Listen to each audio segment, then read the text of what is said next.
Assalamualaikum warahmatullahi wabarakatuh. Ahibati fillah, afani Allah wa iyyakum. Mengapa kita mengangkat tema ini pada kesempatan kali ini?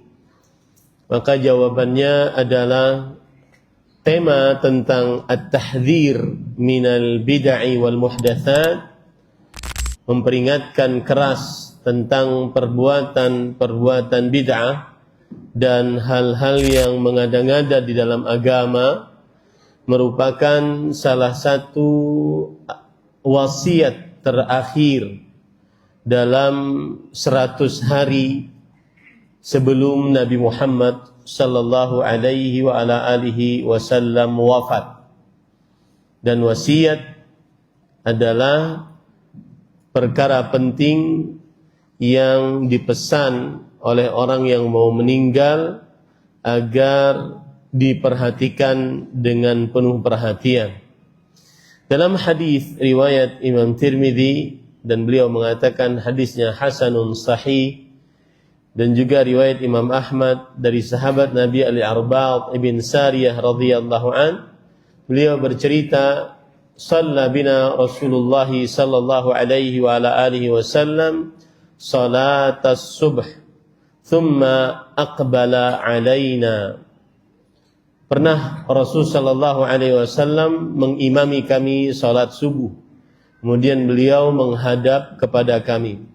Fa wa'adhana mau'izatan wajilat minhal qulubu wa dharafat minhal uyun.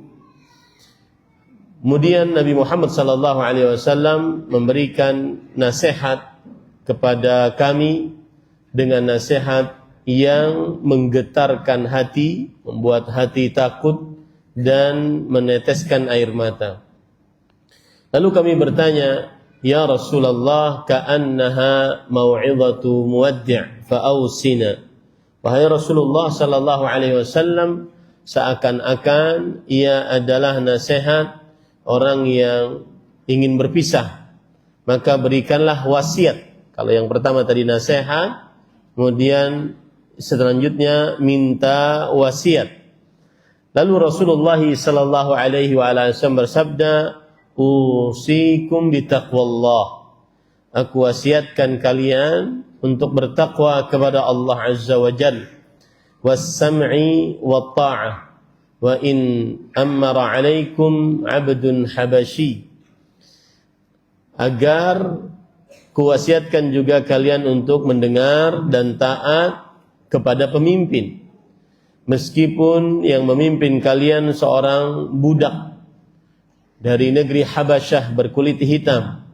Fa innahu man ya'ish minkum fasayara ikhtilafan katsiran. Karena sesungguhnya siapa saja yang hidup dari kalian, maka ia akan melihat perselisihan yang sangat banyak. Fa 'alaikum bisunnati. Hendaknya kalian berpegang teguh kepada sunnahku, wa sunnatil khulafa'ir rasyidin al-mahdiyyin, dan berpegang teguh kepada sunnah para khalifah yang baik dan diberi petunjuk. Addu 'alaiha bin nawadid. Gigit sunnah tersebut dengan gigi geraham kalian. An-nawadid adalah gigi geraham yang paling terakhir, yang paling kuat. Wa iyyakum wa muhdatsatil umur. Jazakallahu khair. Dan jauhilah oleh kalian perkara yang mengada-ngada. Fa inna kulla bid'atin dhalalatun. Sesungguhnya setiap bid'ah adalah kesesatan. Hadis ini memberikan pelajaran kepada kita mengapa kita mengangkat tema ini pada malam ini. Yang pertama, bahwa perbuatan bid'ah adalah perbuatan yang dilarang di dalam agama dan diminta oleh agama untuk menjauhinya. Kemudian yang kedua, hadis ini menunjukkan bahwa perbuatan bid'ah seluruhnya adalah kesesatan. Yang ketiga, ini adalah hadis dari hadis-hadis wasiat terakhir Rasul sallallahu alaihi wasallam di 100 hari terakhir hidup beliau di dunia ini.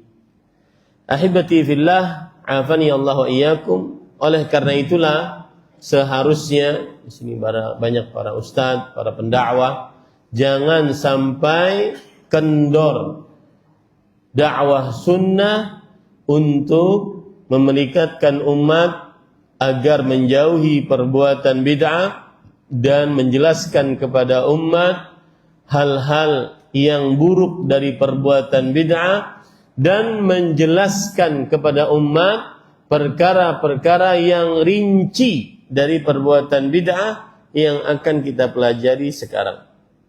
Karena dilihat dari tema-tema yang tersebar, yang disampaikan dengan metode dakwah di zaman sekarang sudah sangat-sangat sedikit untuk membahas perkara al-hathu ala tamassuk bisunnah wal hadhar minal bid'ah, yaitu perintah untuk berpegang teguh kepada sunnah dan peringatan keras dari perbuatan bid'ah. Sangat sedikit sekali tema-tema yang mengangkat seperti itu. Oleh karena itu kita membahas pada kesempatan kali ini perkara tersebut. Ahibati fillah, afani Allah wa iyyakum. Sebelumnya juga saya ingin sampaikan bahwasanya ada kitab yang menarik, ini juga untuk saling ta'awun antara para ustadz, para pendakwah.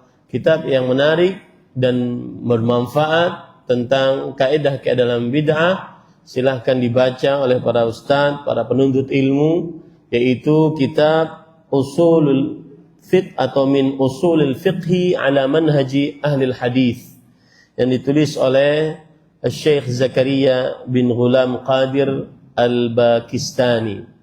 Nah, ada sebagian, kadang-kadang ada orang, saya tidak menuduh ustadz atau siapa, ada orang yang kadang-kadang tidak ingin diketahui, Ustadz dari mana itu materinya, tolong beritahu, kayak cari aja sendiri.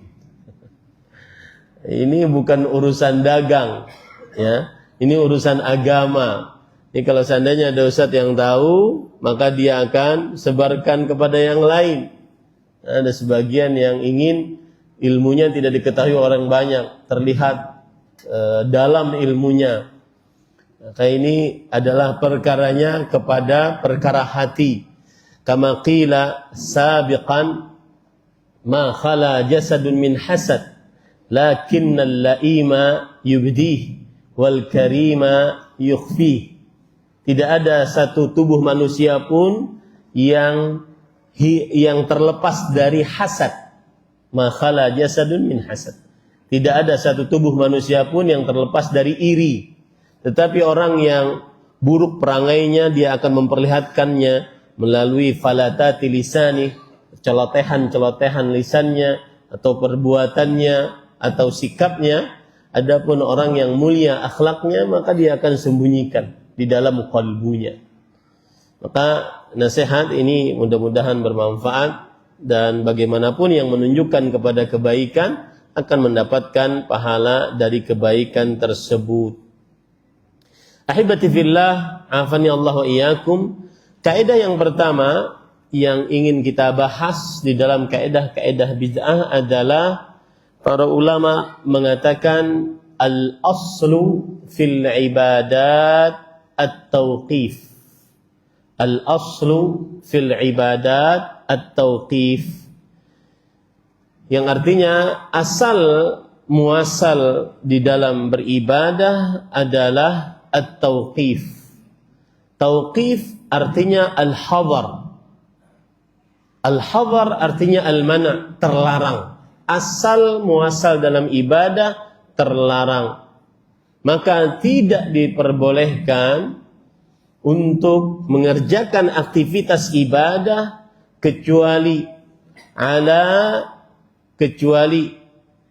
ala bina'in asliyin min nassin sarihin min asy-syara', yaitu di atas bangunan yang tegas dari jelas dari syariat. tegas, jelas dari syariat.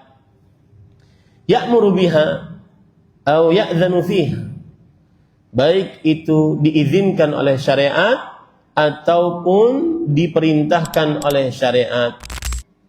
La yajuzu li ahadin an ya'budallaha ta'ala bi'ibadah lam yashra'ha Rasulullah sallallahu alaihi wasallam. Tidak diperbolehkan seseorang siapapun untuk beribadah kepada Allah Subhanahu wa taala dengan ibadah yang belum disyariatkan oleh Rasulullah sallallahu alaihi wasallam. Berarti ini ada beberapa poin. Yang pertama yaitu al-ibadah haqqun khalisun lillah. Ibadah adalah hak murni milik Allah Subhanahu wa taala. La yu'badu Allahu illa bima syara'a ala alsinati rusulih. Allah tidak diibadahi kecuali dengan apa yang datang dari lisan Rasulnya. Yang kedua, ishtiratud dalil wal kaifiyah. Ini penting. Mensyaratkan dalil dan tata cara. Seorang hamba Allah Subhanahu wa taala tidak dibebani untuk beribadah illa ba'da thubuti tashri'iha min Allah Subhanahu wa taala atau Rasulih sallallahu alaihi wasallam ma'a bayani kaifiyatihi as-sahihah. Bahwa seorang hamba Allah tidak dibebani untuk beribadah kepada Allah kecuali setelah tetap pensyariatannya dari Allah Azza wa Jalla atau Rasulullah sallallahu alaihi wasallam disertai dengan penjelasan tata cara ibadah tersebut dengan benar. Ini penting, kaidah ini penting. Atau poin ini penting. Kemudian poin yang ketiga yang berkaitan dengan kaidah tadi, al-aslu fil ibadat at-tauqif, al-man'u min al-qiyas wal ibtida' fil ibadah. Terlarangnya qiyas dan perkara-perkara yang mengada-ngada di dalam ibadah. Kita katakan tadi al-aslu fil ibadat tauqifiyah, ay yatawaqqafu fiha al-muslim 'inda al-hududin nass al-mubashir min asy-syari' wa la yaqisu 'alayha. Maksudnya adalah seorang muslim dia diam di batasan-batasan dalil syariat yang tegas oleh Allah Subhanahu wa taala dan tidak ada qiyas dari ibadah tersebut. Tidak ada qiyas dari ibadah tersebut.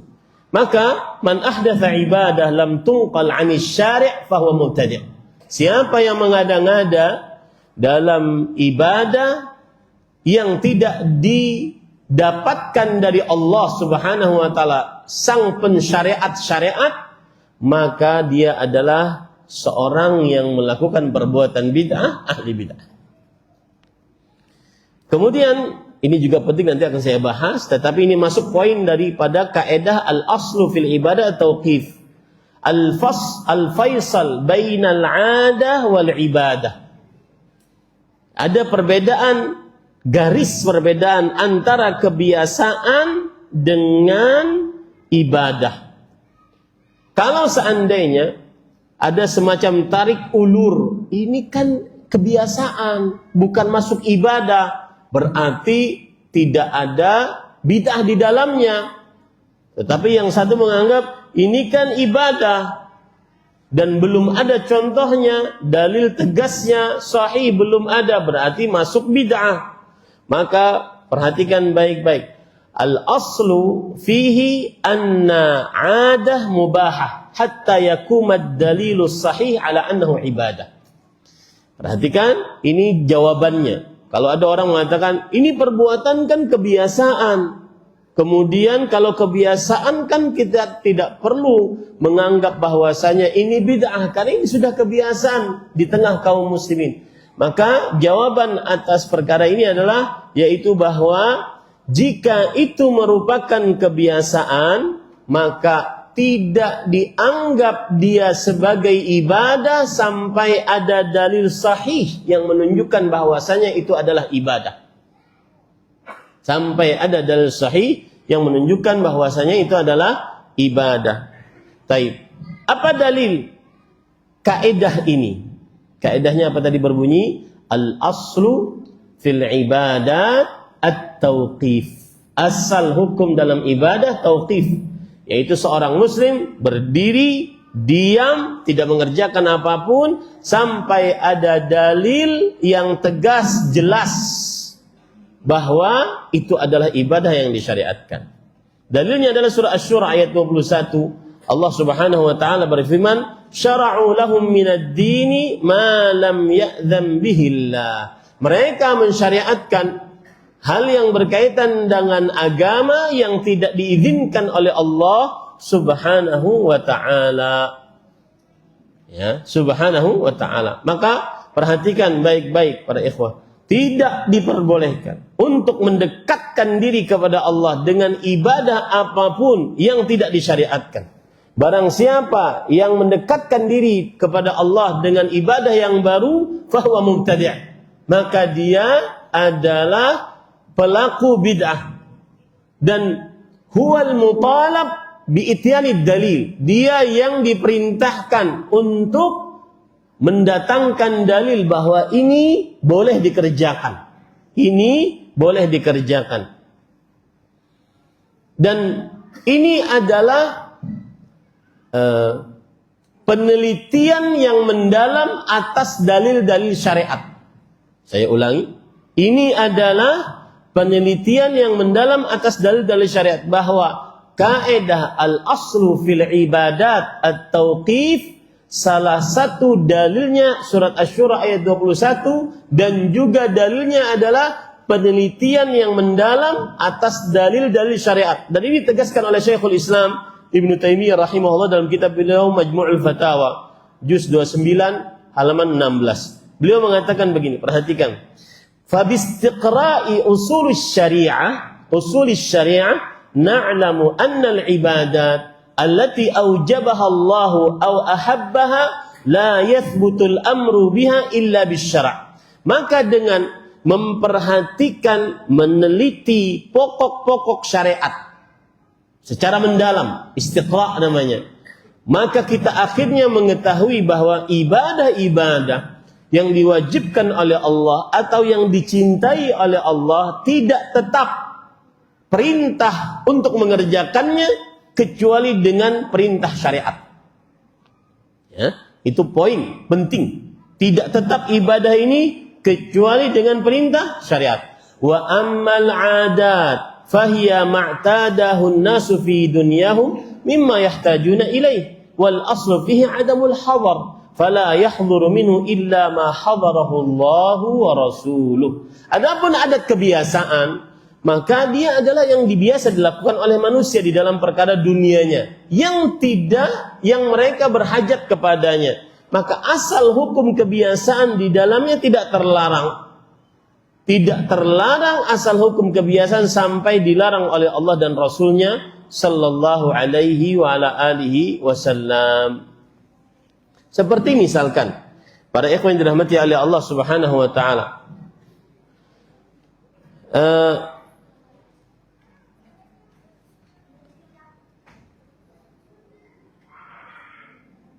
dicontohkan oleh Syekhul Islam juga di dalam kitab Majmu'ul Fatawa. Beliau mengatakan, binaan ala dzalik, oleh karena itulah fa innal asla fil 'adat wal muamalat ad-dunyawiyah huwa al-ibahah wal 'afw. Oleh karena itu di dalam perkara-perkara kebiasaan, kemudian muamalah duniawi, maka itu dibolehkan, tidak mengapa. Fa ma yaf'aluhu an-nas fi min a'raf fi munasabatihim ka sun'i at-ta'am li dhuhuri asnan at-tifl aw adh-dhabh bi munasabati nuzuli baitin jadid lin an-nazalah aw 'adat az-zawat al-mutawarithah kulluha umurun mubahah maqbulah lit-ta'ayush bainan nas. Seperti contoh misalkan membuat makanan karena ada tumbuh gigi dari anak baru pertama, tumbuh gigi dari anak tersebut. Kemudian ibunya buat buat makanan. Apakah itu bid'ah? Maka jawabannya tidak, karena itu adalah kebiasaan manusia. Kemudian juga seperti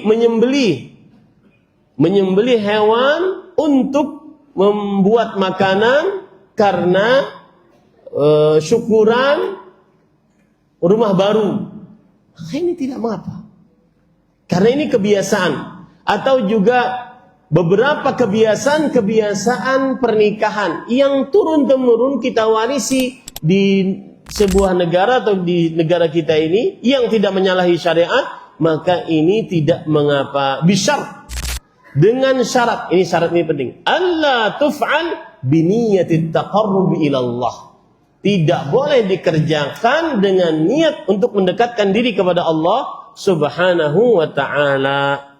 Wa alla turafiqha i'tiqadat batilah.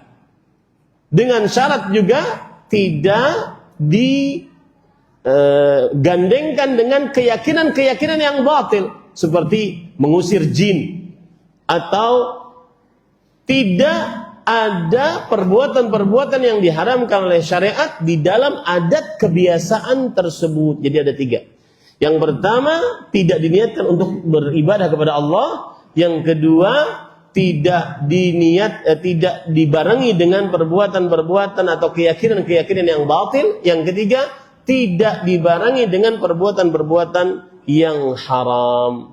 Ini para ikhwan yang dirahmati oleh Allah Subhanahu wa ta'ala. Nah,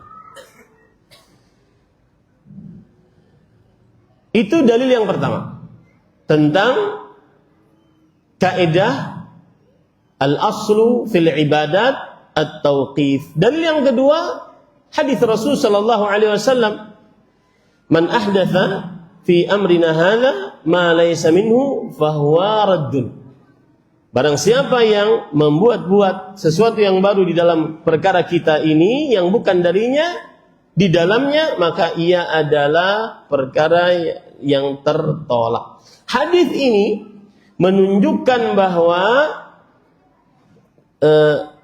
tidak diperbolehkan memperbuat yang baru di dalam ibadah kecuali dengan dalil.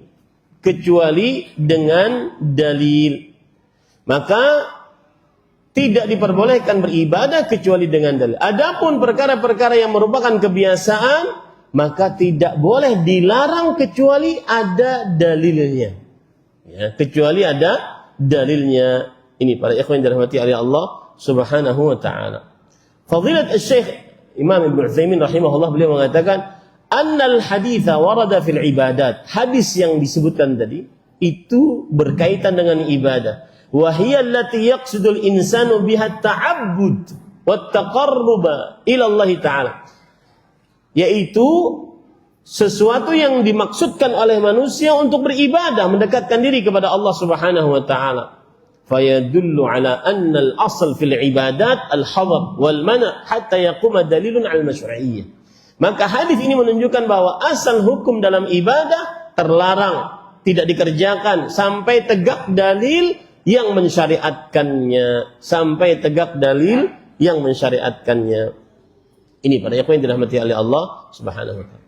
Dalil yang ketiga tentang kaidah ini, yaitu hadis dari Malik ibn al-Huwairits radhiyallahu anhu. Beliau bercerita, "Ataina an-nabiy sallallahu alaihi wasallam nahnu syababah." Kami mendatangi Rasul sallallahu alaihi wasallam dalam keadaan masih muda, mutaqaribun, umur kami hampir sama. Fa aqamna indahu 20 lailah. Kita tinggal bersama Rasul sallallahu alaihi wasallam 20 malam. Fa dhanna anna istaqna ahlana. Kemudian Nabi Muhammad SAW mengira kita rindu kepada keluarga kita, istri, anak-anak. Wa sa'alna amman tarakna fi ahlina fa akhbarnahu wa kana rafiqan rahiman. Faqala irji'u ila ahlikum fa'allimuhum wa muruhum wa sallu kama ra'aitumuni usalli. Wa idza hadaratis salah falyu'adzin lakum ahadukum thumma liya'ummakum akbarukum. Artinya, kemudian Rasulullah SAW mengatakan kepada kami, pulang kalian kepada keluarga kalian, ajari mereka dan perintahkan mereka sebagaimana kalian sudah belajar di sini. Salatlah kalian sebagaimana kalian telah melihat aku salat. Dan jika datang waktu salat, maka hendaknya salah seorang di antara kalian mengumandangkan adzan, kemudian yang paling besar di antara kalian menjadi imam.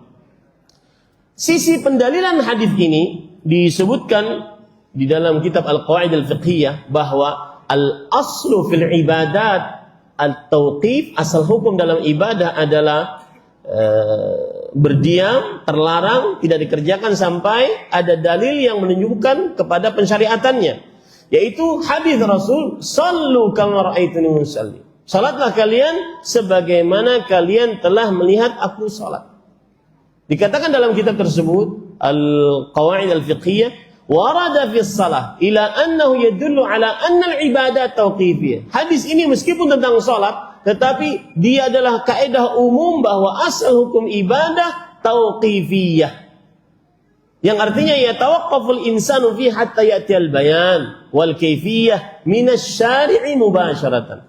Bahwa seseorang manusia tidak bisa berbuat, dia diam di situ sampai datang penjelasan dan tata cara dari Allah yang mensyariatkan secara langsung. Wala yuqasu 'alaiha, dan tidak boleh dikiaskan atasnya. Fala yushra'u minha illa ma syara'ahu Allah Ta'ala wa Rasul. Maka tidak disyariatkan dari ibadah-ibadah tersebut kecuali yang disyariatkan oleh Allah Subhanahu wa Ta'ala. Oleh karena itu para ikhwan yang dirahmati oleh Allah Subhanahu wa Ta'ala, kalau seandainya ada ibadah disyariatkan asalnya, tetapi kaifiyahnya tidak ada, tidak boleh dikerjakan. Contoh misalkan takhsisuha bihay'ah istima'iyah dauriyah, pengkhususan ibadah dengan bersama-sama, kemudian diulangi per pekan, kemudian diulangi per tahun misalkan. Pengkhususan ini jika belum ada pensyariatannya, kaifiyahnya, maka tidak bisa dikerjakan. Paham ya para ikhwah? Jadi kaifiyahnya pun harus ada dalil syariat. Yahtaj ila dalilin tauqifiyyin khas. Memerlukan dalil yang khusus atas pensyariatan dan kaifiyat tersebut. Tidak boleh dikerjakan kalau seandainya hanya berdasar kepada dalil umum. Contoh misalkan doa untuk mayat. Oke, doa untuk mayat ada dalilnya secara umum. Bahkan dalam Al-Quran, Rabbana ighfir lana wa li ikhwanina alladziina sabaquna bil iman. Karena sebagian ada orang mengatakan ini doa berdasarkan ayat Al-Quran, tetapi dia umum. Kaifiyat yang dilakukan per tahun, kumpul, kemudian terjadi kaifiyat, maka ini memerlukan dalil secara khusus. Ini adalah pembicaraan berkaitan dengan kaidah tadi. Al-aslu fil ibadat tauqifiyah. Asal hukum ibadah terlarang sampai ada dalil yang mensyariatkannya. Contoh yang lain, para ikhwan yang dirahmati oleh Allah, menjaharkan niat di dalam sholat. Maka kita katakan dia adalah bid'ah. Kenapa? Li'anna al-asla fil ibadat at-tauqif. Karena asal hukum dalam ibadah adalah tauqif. Wa laysa dzalika min hadi Nabi sallallahu alaihi wasallam. Wa niyyatu mahalluha al-qalb fa hiya 'amalun qalbi la 'amalul lisan. Yang artinya tidak ada dari petunjuk Rasul sallallahu alaihi wasallam berniat untuk salat dengan lisan. Karena niat adalah amalan qalbu. Contoh yang lain lagi, tidak disyariatkan menuju gunung Arafah untuk menaikinya dan sholat di atasnya atau sholat di dalamnya. Kenapa? Karena Rasulullah SAW tidak mengerjakannya. Al-aslu fil ibadat at-tauqif hatta yaquma dalilun ala masyru'iyyatiha. Asal hukum ibadah adalah terlarang sampai ada dalil yang mensyariatkannya. Contoh yang lain lagi, para ikhwan yang dirahmati oleh Allah Subhanahu wa taala.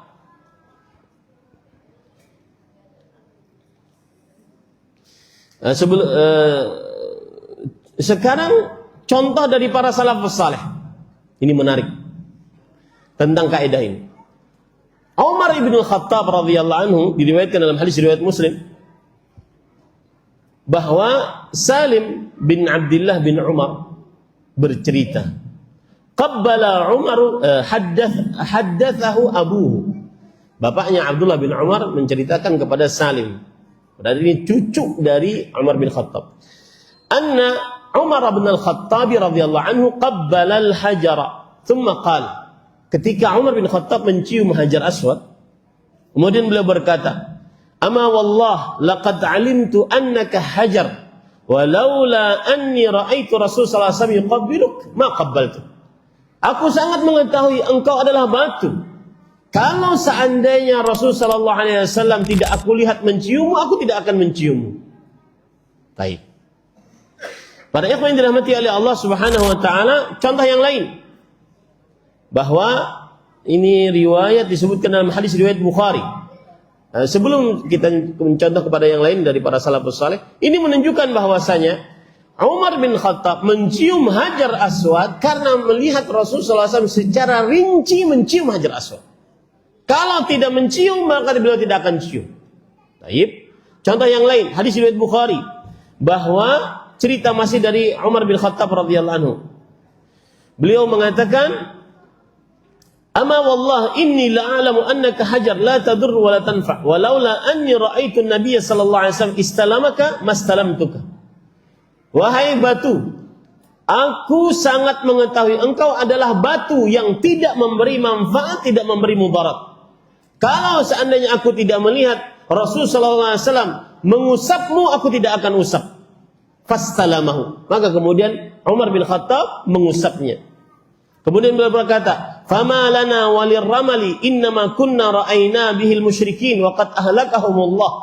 Lalu kenapa kita harus lari-lari ramal?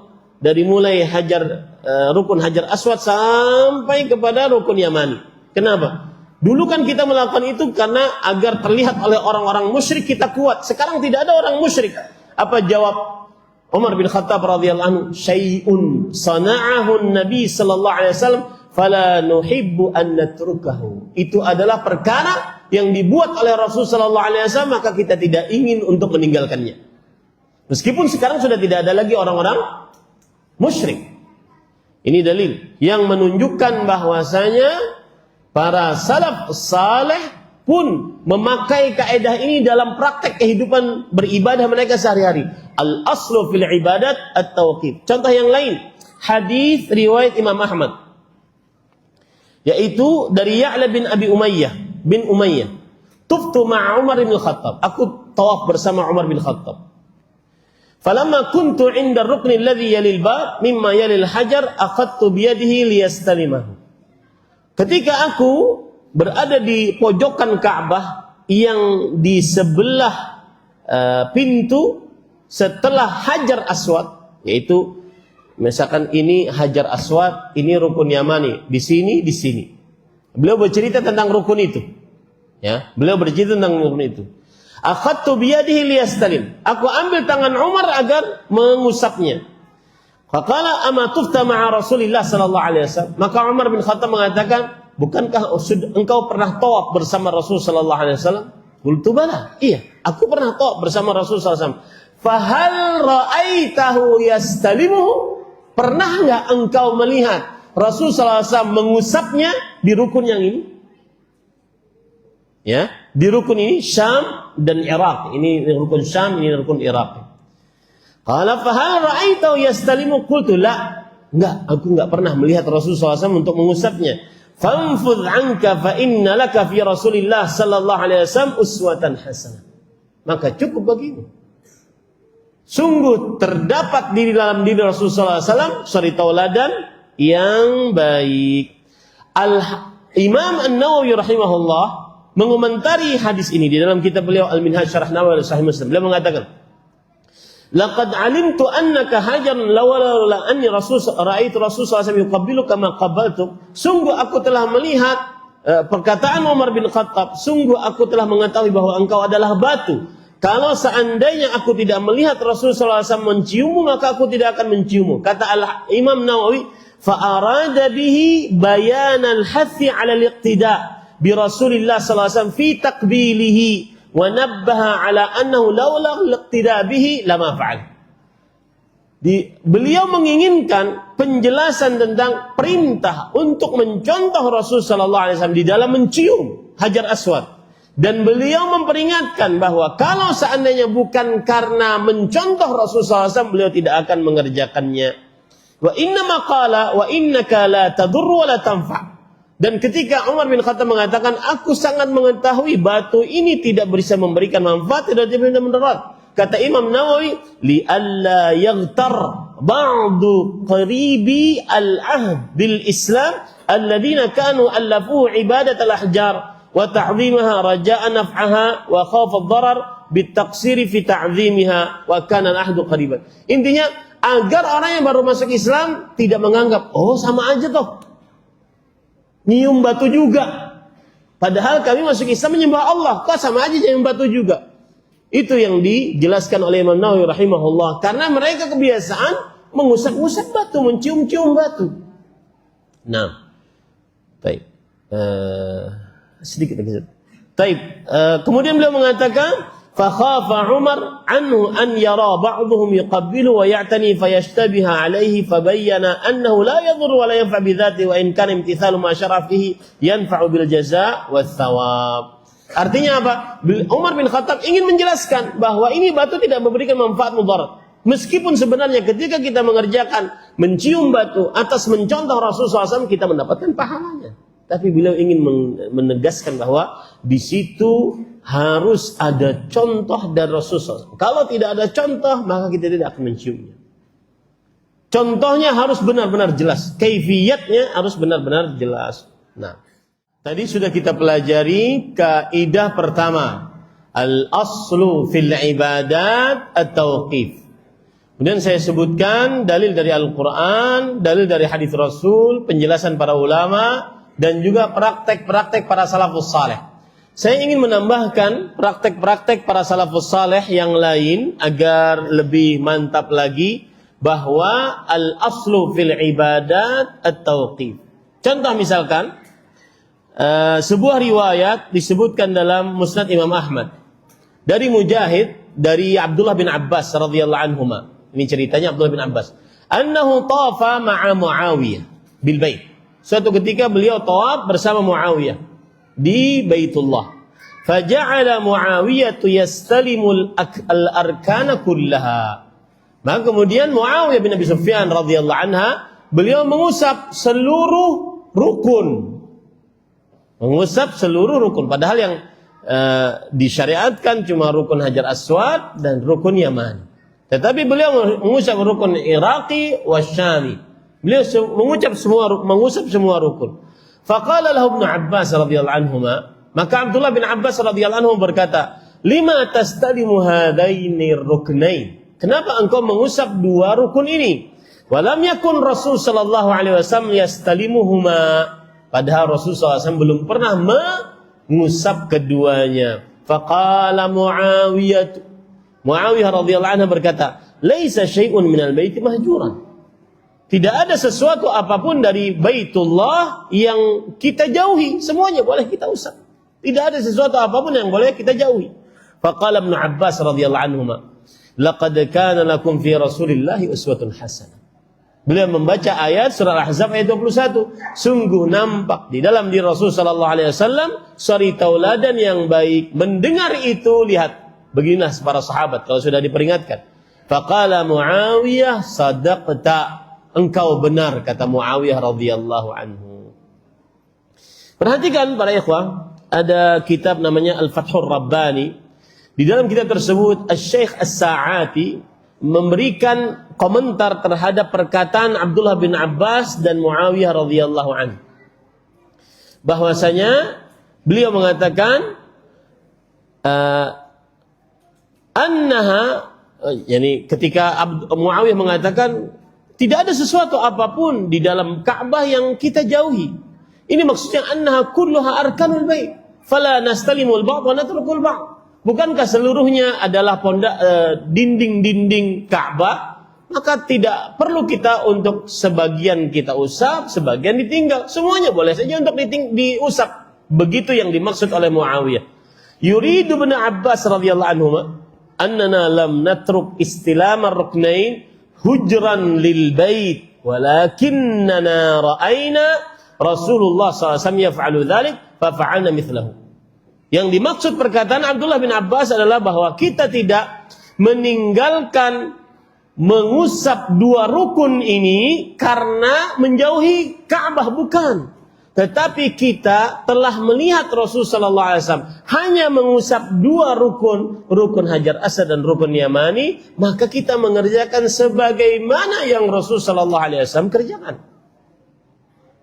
Makanya beliau membaca surah Ahzab ayat 21. Laqad kana lakum fi Rasulillah uswatun hasanah. Telah nampak dalam diri Rasul sallallahu alaihi wasallam suri tauladan yang baik. Yang menarik adalah raja'a Muawiyah, kata Syekhna, ila qaul Ibnu Abbas radhiyallahu anhum hinama dhahara lahu ad-dalil. Qala sadaqta. Muawiyah kembali kepada kebenaran setelah nampak bagi Muawiyah sebuah dalil. Makanya Muawiyah radhiyallahu anha berkata, engkau telah benar. Hakadha sya'nul mu'min. Idza dhahara lahu al-haq wa kana mukhalifan li ra'yi taraha ra'yah wattaba al-haqq wa ruju' ila haqqi fadilah. Wal ruju' ila al-haqqi fadilah. Begitulah keadaan orang beriman.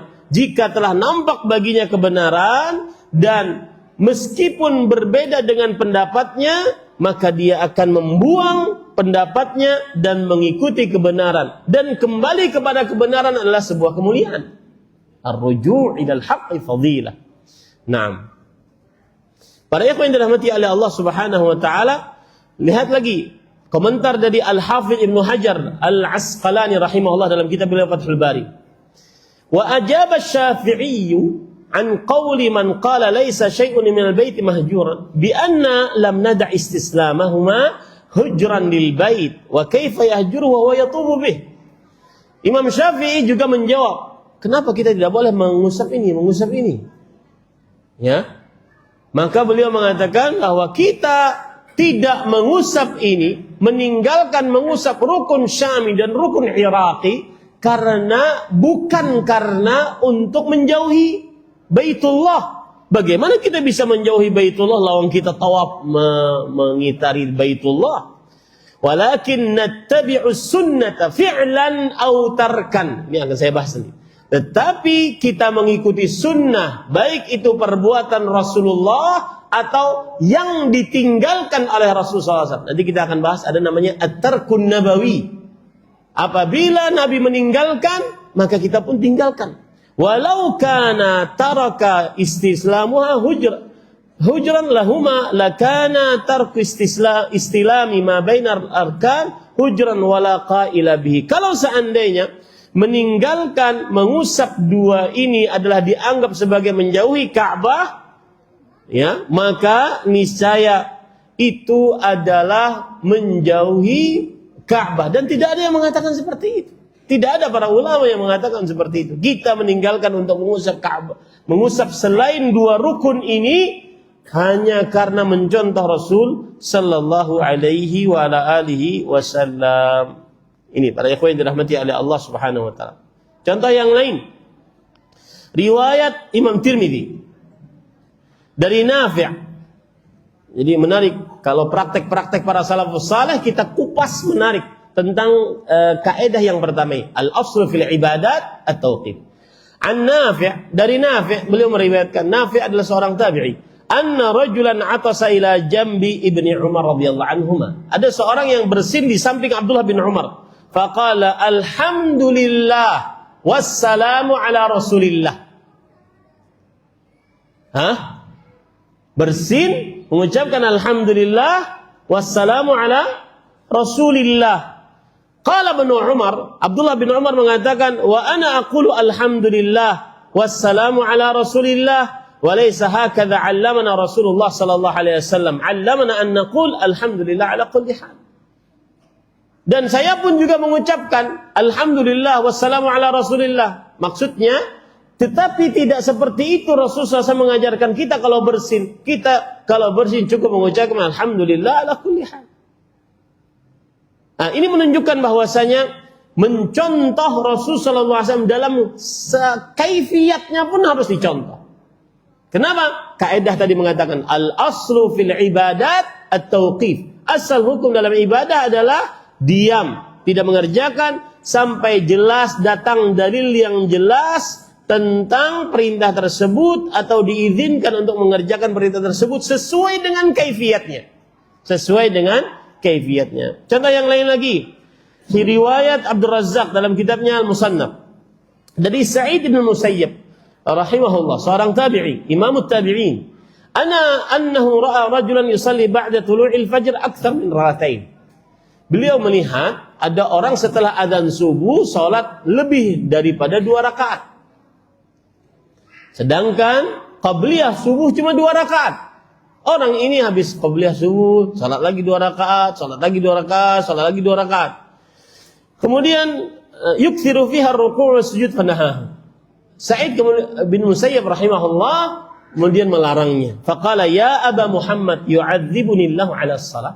Lalu orang tersebut merasa dilarang salat. Lalu dia mengatakan, wahai Abu Muhammad, wahai Sa'id bin Musayyab, apakah Allah akan menyiksa saya karena saya salat? Saya kan tidak salat, saya sedang salat ini. Bukan sedang bermaksiat. Apakah Allah menyiksa saya karena saya salat? Maka Sa'id bin Musayyab rahimahullah mengatakan, la, enggak. Allah tidak menyiksamu karena kamu salat, walakin yu'adzibuka ala khilafis sunnah. Tidak, tetapi Allah akan menyiksamu karena tidak sesuai dengan sunnah. Saya dulu masih di kampus dengar riwayat ini dari kaset. Kita dulu dari kaset dengarnya. Waktu itu ada Syekh Al-Albani rahimahullah taala di kaset meriwayatkan memperdengarkan hadis ini. Tapi dengan bahasa Syamiyah beliau mengatakan, walakin yu'adzibuka ala khilafis sunnah. Ala khilafis sunnah. Saya masih ingat banget. Ya. Tidak, Allah tidak menyiksamu karena kamu salat, tetapi Allah akan menyiksamu karena menyelisihi sunnah Rasul sallallahu alaihi wasallam.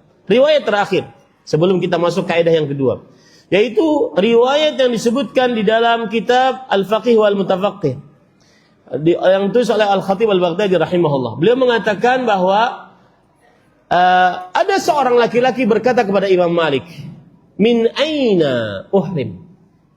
Dari mana aku berihram wahai Imam Malik? Maka kata Imam Malik rahimahullah, min haitsu uhrima Rasulullah sallallahu alaihi wasallam. Yang artinya engkau berihram di mana Rasul sallallahu alaihi wasallam berihram. Lalu orang tersebut bertanya lagi, terus bertanya, ulang. Kemudian Imam Malik tidak menambah kecuali itu. Berihramlah di mana Rasulullah SAW berihram, yaitu di miqat. Kemudian orang tersebut mengatakan, fa in zidtu ala dzalik. Kalau aku tambah gimana? Aku berihramnya di sini saja di Masjid Nabawi, di samping kuburan Nabi Muhammad sallallahu alaihi wasallam. Kan bagus.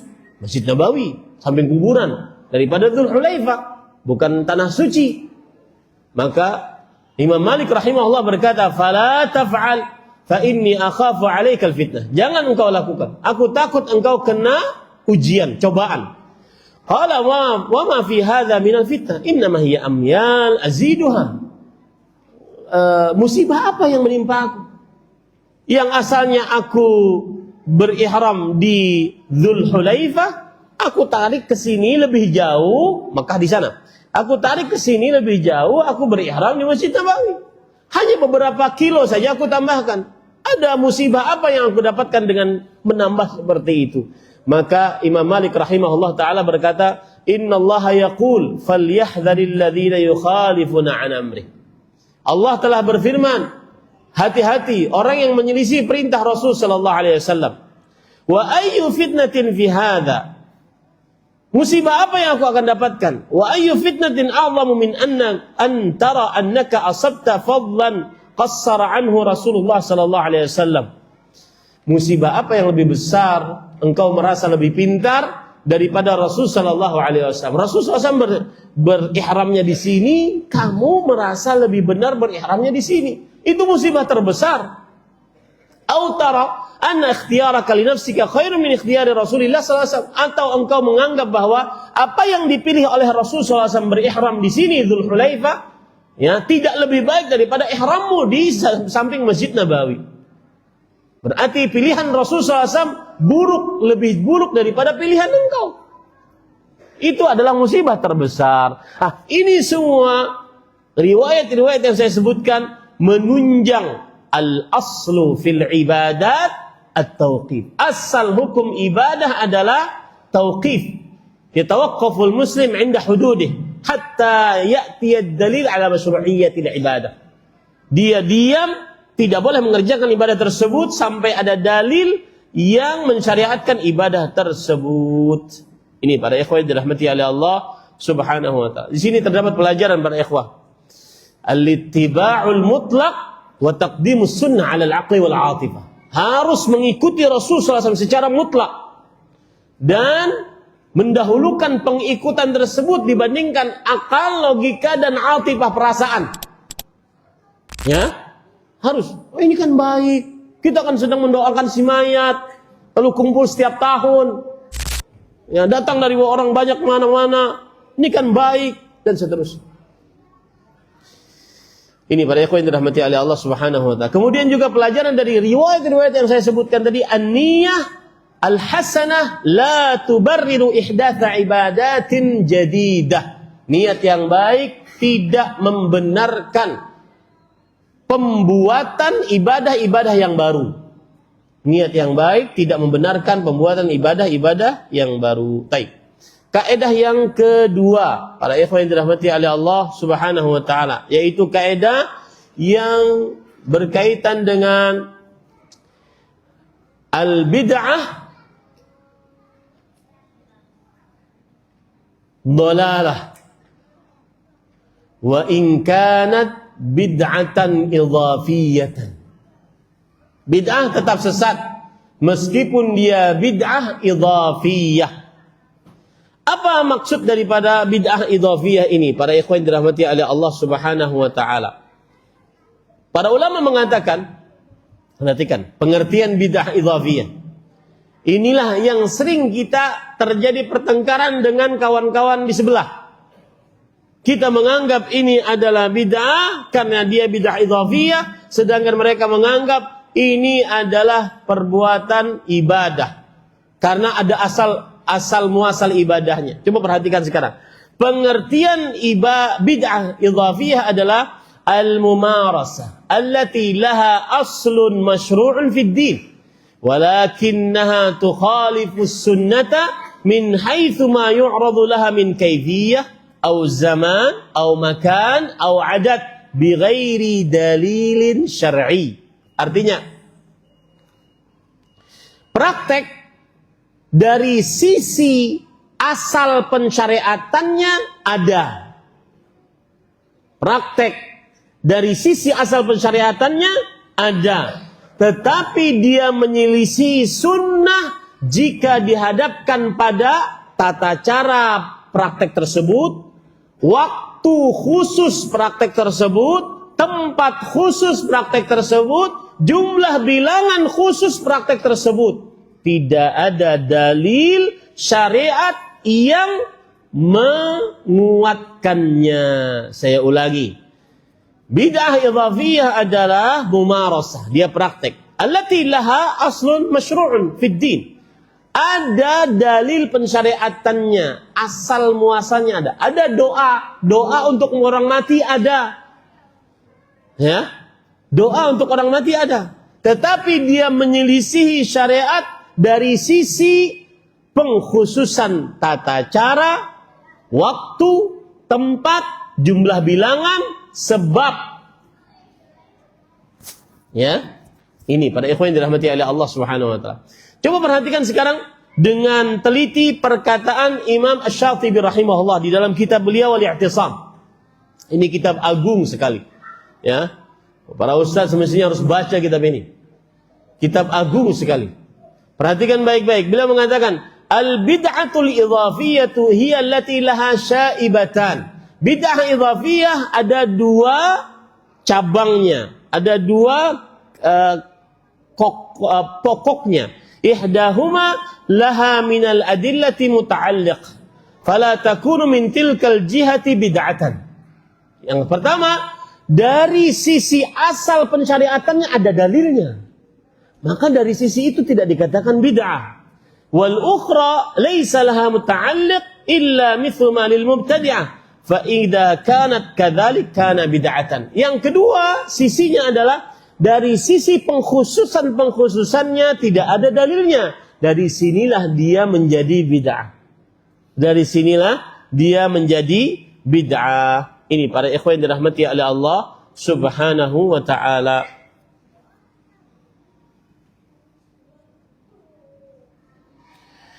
Naam, para ikhwan yang dirahmati oleh Allah Subhanahu wa taala. Contoh disebutkan di dalam kitab Al-Mawsu' Al-Fiqhiyah, ensiklopedia Islam, ensiklopedia fikih dari negeri Kuwait. Contohnya sebelumnya saya bacakan dulu dari beliau.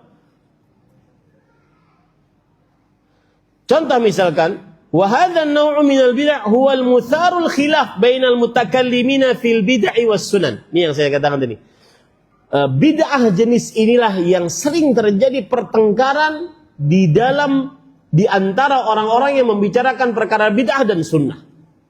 Di antara orang-orang yang membicarakan perkara bid'ah dan sunnah. Walahu amthilatun katsirah. Ini disebutkan dalam kitab Mawsu' Fiqhiyah. Dan contohnya banyak. Contoh salatul raghaib. Wahia 12 rak'atan fi lailatul jum'ah al-ula min Rajab bi kaifiyatin makhsusah. Salat raghaib 12 rakaat pada malam Jumat pertama dengan tata cara yang khusus. Salat asal hukumnya ada syariatnya. Tetapi ketika dia pengkhususan waktu bulan Rajab, pengkhususan jumlah bilangan 12 rakaat, pengkhususan tata cara yang khusus, maka dilihat dari sini dia adalah bid'ah. Qala al-ulama innaha bid'atun qabihatun munkaratun.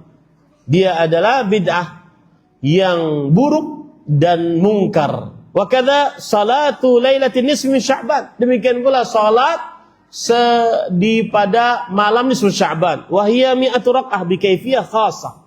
Dan dia sebanyak 100 rakaat dengan tata cara yang khusus. Asal hukum pensyariatan salat ada, aqimus shalah, dirikanlah salat. Tetapi ketika dia ada pengkhususan waktu, tempat, zaman, waktu, tempat, jumlah bilangan, tata cara dan sebab, maka ini memerlukan dalil khusus. Ada lagi disebutkan di sini salatu birril walidain, salat bakti pada orang tua dan seterusnya. Ini para ikhwan yang dirahmati oleh Allah Subhanahu wa taala. Perhatikan perkataan Fadilat Syekh Abu Syamah Al-Maqdisi Asy-Syafi'i rahimahullah. Di dalam kitab beliau Al-Ba'its ala Inkaril Bid'ah wal Hawadits. Beliau mengatakan, perhatikan, la yambaghi, tidak boleh takhsisul ibadat bi awqatiha lam yuqassisha biha asy-syar'u. Tidak boleh mengkhususkan ibadah-ibadah pada waktunya yang tidak dikhususkan oleh syariat. Bal yakunu jami'u af'alil birri mursalatun fi jami'iz zaman. Laisa li ba'dihha la ba'dhi fadlun illa ma faddalahu asy-syar' wa khassahu bi naw'ihi min al-ibadah. Semua waktu adalah keistimewaan. Tidak boleh mengkhususkan waktu khusus kecuali dengan yang dikhususkan oleh syariat. Tidak boleh mengkhususkan ibadah dengan macam ibadah tertentu kecuali yang dikhususkan oleh syariat. Ini para ikhwan yang dirahmati oleh Allah Subhanahu wa ta'ala. Dan ini sering terjadi sekali, sering terjadi. Jadi kaedahnya cuma dua tadi. Yang pertama yaitu al-jihah al-masyru'iyah. Dari sisi pensyariatannya asal hukumnya ada. Tetapi yang kedua, dia pengkhususan yang tidak ada. Itulah yang disebut dengan apa tadi? Bid'ah idhafiyah. Taib. Terakhir, saya tutup kajian dengan kaidah yang ketiga, yaitu at-tarkun nabawi. Kaidah peninggalan sesuatu yang ditinggalkan oleh Rasul sallallahu alaihi wa ala alihi wasallam. Para ulama mengatakan at-ta'assi bin nabi kama yaqa'u fi af'alihi fa innahu yaqa'u aidan fi tarkih. Perhatikan, ini kaidah penting. Mencontoh nabi sebagaimana kita lakukan apa yang dilakukan oleh Rasulullah, maka termasuk pencontohan terhadap nabi juga adalah yang beliau tinggalkan kita tinggalkan. Ini kaidah at-tarkun nabawi. Apa yang dikerjakan oleh Rasulullah kita kerjakan, dan apa yang ditinggalkan oleh Rasulullah sallallahu alaihi wasallam juga kita tinggalkan. Ya, kita tinggalkan. Ini para ikhwan yang dirahmati oleh Allah Subhanahu wa taala. Dan ini dijelaskan oleh Syekhul Islam Ibnu Taimiyah rahimahullah di dalam kitab Majmu'ul Fatawa. Beliau mengatakan, "Wat tarkur ratibu sunnatun kama annal fi'la ratiba sunnatun. Dan peninggalan secara terus-menerus itu adalah sunnah Rasul. Sebagaimana pekerjaan terus-menerus itu juga sunnah Rasul. Apa yang ditinggalkan oleh Rasulullah, maka itu sunnah. Apa yang dikerjakan oleh Rasulullah, maka itu sunnah Nabi Muhammad sallallahu alaihi wa ala alihi wasallam. Syekhul Islam Ibnu Taimiyah juga mengatakan, tarku Rasulillah sallallahu alaihi wasallam ma'a wujudi ma yu'addu muqtadiyan wa zawalul man'i sunnah kama anna fi'lahu sunnah. Lihat. Rasul sallallahu alaihi wasallam meninggalkan sesuatu padahal ada sesuatu yang bisa beliau kerjakan, tidak ada yang menghalangi beliau untuk mengerjakan itu. Maka tetapi beliau tidak kerjakan, menunjukkan hal tersebut sunnahnya adalah ditinggalkan. Saya ulangi. Apabila ada sesuatu yang Rasul sallallahu alaihi wasallam bisa mengerjakannya, tidak ada yang beliau menghalangi beliau untuk mengerjakannya, tetapi beliau tidak kerjakan sampai akhir hayat beliau, menunjukkan bahwa meninggalkan sesuatu tersebut adalah sunnah Rasul sallallahu alaihi wasallam. Sebagaimana apa yang dikerjakan oleh Rasul sallallahu alaihi wasallam adalah sunnah Rasul sallallahu alaihi wasallam. Saya ulangi sekali lagi. Rasul sallallahu alaihi wasallam meninggalkan sesuatu padahal bisa saja beliau mengerjakan itu. Dan beliau meninggalkannya padahal tidak ada yang menahan beliau untuk mengerjakannya, tetapi beliau tinggalkan sampai beliau meninggal. Menunjukkan peninggalan tersebut adalah apa? Sunnah Rasulullah. Itu yang disebut dengan at-tarkun nabawi. Peninggalan secara Nabi Muhammad sallallahu alaihi wasallam. Contoh misalkan, kata beliau, falamma amara bil adhani fil jum'ah wa shallal 'idain bila adhanin wala iqamah kana tarkul adhani fihima sunnatan falaysa lil ahadin an yazida fi dhalik fahadha tarku sunnah khassatan muqaddimatun ala kulli umum wa kulli qiyas. Artinya, contoh misalkan ketika beliau memerintahkan azan untuk salat Jumat, azan kita kerjakan karena perintah Rasul sallallahu alaihi wasallam. Lalu beliau salat Id tanpa adzan, tanpa iqamah. Padahal beliau sanggup mengerjakan, padahal itu juga ada konsekuensi untuk mengerjakan karena salat. Sama-sama Jumat salat juga. Adzan salat Id juga salat. Kenapa yang di sini ada adzannya, yang ketika salat Id tidak ada adzannya? Kemudian tidak ada yang menghalangi beliau untuk adzan. Tidak ada yang menghalangi beliau untuk azan, tetapi beliau tetap tidak azan sampai akhir hayat beliau, menunjukkan bahwasanya azan dan iqamah untuk salat Id adalah apa? Tidak disyariatkan dan itu adalah sunnah. Paham ini? Para ikhwah. Itu yang disebut dengan tadi apa bahasa Arabnya? At-tarku an-nabawi. Ini pada ikhwan yang dirahmati oleh Allah Subhanahu wa taala. Imam Ibnu Qayyim menjelaskan kaidah ini. Jadi ini pembicaraan dari ulama terdahulu. Imam Ibnu Qayyim membicarakan dalam kitab I'lamul Muwaqqi'in an Rabbil Alamin. Beliau mengatakan, perhatikan baik-baik. Kata beliau, anna tarkan nabawi yunqalu lil ummati ala naw'ain kilahuma hujjah was sunnah. Bahwa peninggalan yang ditinggalkan oleh Rasul sallallahu alaihi wasallam itu ada dua macam dan kedua-duanya adalah hujjah dan sunnah Rasul sallallahu alaihi wasallam. Yang pertama, at-tasrihu bit-tark, penegasan untuk meninggalkan. Penegasan untuk meninggalkan. Nabi Muhammad SAW benar-benar tegas meninggalkannya. Contohnya seperti apa? Qaulis sahabi fi syuhada'i Uhud. Seperti perkataan sahabat di dalam orang-orang yang mati peperangan Uhud. Orang-orang yang syahid mati peperangan Uhud. Rasul sallallahu alaihi wasallam mengatakan lam yughassilhu sahabat yang meriwayatkan lam yughassilhum wa lam yusalli alaihi. Nabi Muhammad sallallahu alaihi wasallam tidak memandikan mereka, orang-orang yang mati syahid di peperangan Uhud, dan tidak mensolatkan atas mereka. Itu contoh jelas bahwa Nabi Muhammad SAW meninggalkannya. Padahal ada muqtadayat, konsekuensi untuk mengerjakannya. Karena sholat jenazah nih, disolati itu aturannya. Betul apa tidak? Tidak ada yang menahan beliau untuk mengerjakannya, tapi beliau tetap tinggalkan sampai akhir hayat beliau. Ini menunjukkan bahwa peninggalan Rasulullah SAW terhadap sholat dan memandikan mayat atas orang-orang yang mati syuhada Uhud adalah termasuk sunnah apa tadi?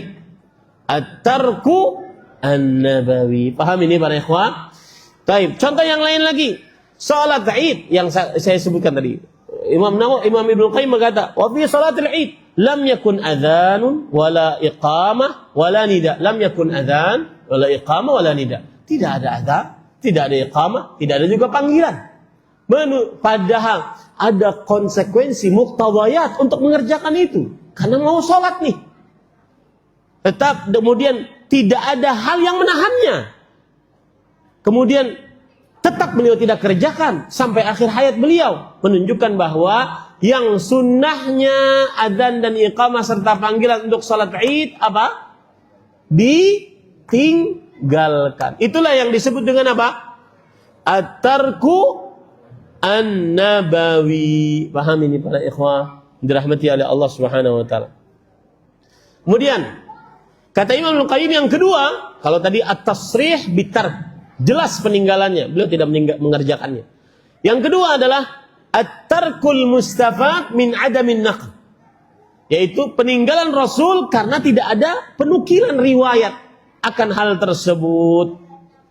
Ya, Imam Al-Qayyim rahimahullahu taala berkata, adamu naqlihim lima law fa'alahu la tawaffarat himamuhum wa dawa'ihim wa aktsaruhum aw wahidun minhum ala naqlih. فحيث لم ينقل عنه منهم البتة ولا حدث فيه في مجمع أبدا علم أنه لم يكن. Kata Imam Ibnu Qayyim rahimahullah bahwa tidak ada penukilan dari Rasulullah SAW. Tidak ada penukilan dari sahabat bahwa Rasulullah SAW mengerjakannya. Karena kalau seandainya sekali saja beliau mengerjakan, akan ada tekad untuk meriwayatkannya. Paham ini para ikhwan? Seperti misalkan perayaan hari kelahiran. Sekali saja kalau ada perayaan, niscaya akan ada tekad untuk meriwayatkannya. Seperti misalkan sholat kusuf. Sholat kusuf itu kalau tidak salah hadisnya cuma 1 atau 2 kali. 2 hadis saja. Tetapi ada tada'il himam li riwayah. Ada tekad untuk meriwayatkannya, dan buktinya banyak yang meriwayatkannya padahal kejadiannya cuma sekali atau 2 kali. Paham ini para ikhwah? Atau mungkin sebagian besar sahabat akan meriwayatkannya, atau 1 sahabat akan meriwayatkannya. Maka ketika tidak ada 1 orang pun yang meriwayatkannya sama sekali, tidak diriwayatkan juga di dalam kumpulan yang banyak dari para sahabat, maka ini menunjukkan bahwa itu tidak dikerjakan oleh siapa? Rasulullah sallallahu alaihi wasallam. Maka ini yang disebut dengan at-tarkun nabawi. Kalau dikerjakan, maka berarti apa? Bid'ah. Kalau dikerjakan sepeninggal Rasulullah SAW, maka itu adalah apa? Bid'ah. Ini para ikhwan yang dirahmati oleh Allah Subhanahu wa taala. Terakhir, apa kaedahnya tarkun nabawi tadi? Dijelaskan oleh para ulama, di antaranya Syekhul Islam Ibnu Taimiyah rahimahullah dalam kitab Majmu'ul Fatawa, 2 kaedahnya. Ya, dua syaratnya, bukan kaedah. 2 syaratnya, wujudul muqtada dan intifaul mani'. Artinya apa? Keberadaan hal yang mengajak untuk mengerjakannya dan tidak adanya hal yang menahannya. Tetapi tetap tidak dikerjakan oleh Rasulullah, menunjukkan itu adalah sunnahnya diapakan? Ditinggal. Keberadaan hal yang mengajak untuk mengerjakannya, atau ketidakadaan penahan untuk mengerjakannya, tetapi tetap beliau tidak kerjakan sampai akhir hayat beliau, menunjukkan bahwa sunnahnya adalah ditinggalkan. Sunnahnya adalah apa? Ditinggalkan. Seperti kumpul-kumpul setahunan orang yang sudah habis meninggal. Ada muqtadayat akan hal itu. Ada pendorong untuk mengerjakannya. Di zaman Rasul SAW ada yang meninggal sebelum beliau. Khadijah, Hamzah, anak beliau 3, Zainab, Ruqayyah, Ummu Kulthum, Ibrahim, Abdullah, Al-Qasim. 6 anak beliau meninggal sebelum beliau. Sebelum Nabi Muhammad SAW. Kemudian orang-orang terdekat beliau, istri beliau, ada yang meninggal sebelum beliau. Ada muqtadayat untuk mengerjakannya, ada konsekuensi untuk mengerjakannya, ada ajakan untuk mengerjakannya. Tidak ada yang menghalangi beliau untuk mengerjakannya, tetapi beliau tetap tidak kerjakan. Menunjukkan hal tersebut apa? Sunnahnya adalah dikerjakan atau ditinggalkan?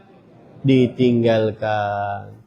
Nah, itu dijelaskan oleh Syekhul Islam Taimiyah rahimahullah dan juga Ibnu Qayyim dalam kitab beliau Majmu' al-Fatawa dan juga I'lamul Muwaqqi'in. Kira-kira itu 3 kaidah. Kaidah yang pertama apa? Al-asal fil ibadat at-tauqif. Asal muasal ibadah adalah diam, terlarang, tidak dikerjakan sampai ada dalil yang mensyariatkannya. Sudah saya jelaskan dalil-dalilnya. Yang kedua apa?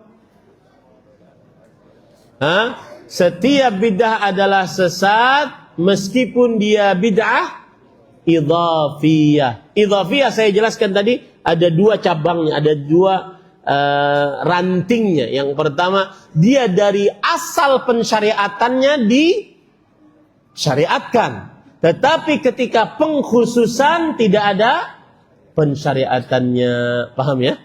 Baik. Yang ketiga apa?